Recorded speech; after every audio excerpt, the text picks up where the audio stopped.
Congress senior నేత D Srinivas కన్నుమూశారు. కొంతకాలంగా అనారోగ్యంతో బాధపడుతున్న ఆయన ఈ రోజు ఉదయం తన నివాసంలో మృతి చెందారు. ఉమ్మడి ఏపీలో మంత్రిగా, పీసీసీ చీఫ్గా శ్రీనివాస్ పనిచేశారు. 1948 సెప్టెంబర్ 27న నిజామాబాద్లో జన్మించిన డిఎస్ విద్యార్థి సంఘ నాయకుడిగా రాజకీయాల్లోకి అడుగుపెట్టారు.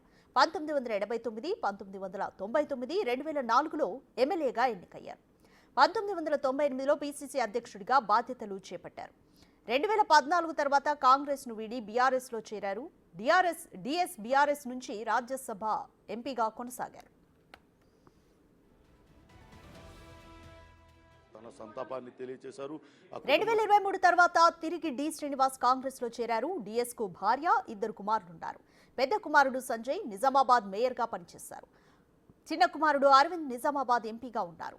డిఎస్ మరణం పట్ల పలువురు సంతాపం వ్యక్తం చేశారు. డిఎస్ మృతి కాంగ్రెస్ పార్టీకి తీరని లోటని ముఖ్యమంత్రి రేవంత్ రెడ్డి వ్యాఖ్యానించారు. ఆయనకు ప్రభుత్వ లాంఛనాలతో అంత్యక్రియలు జరపాలని అధికారులకు ఆదేశాలు జారీ చేశారు.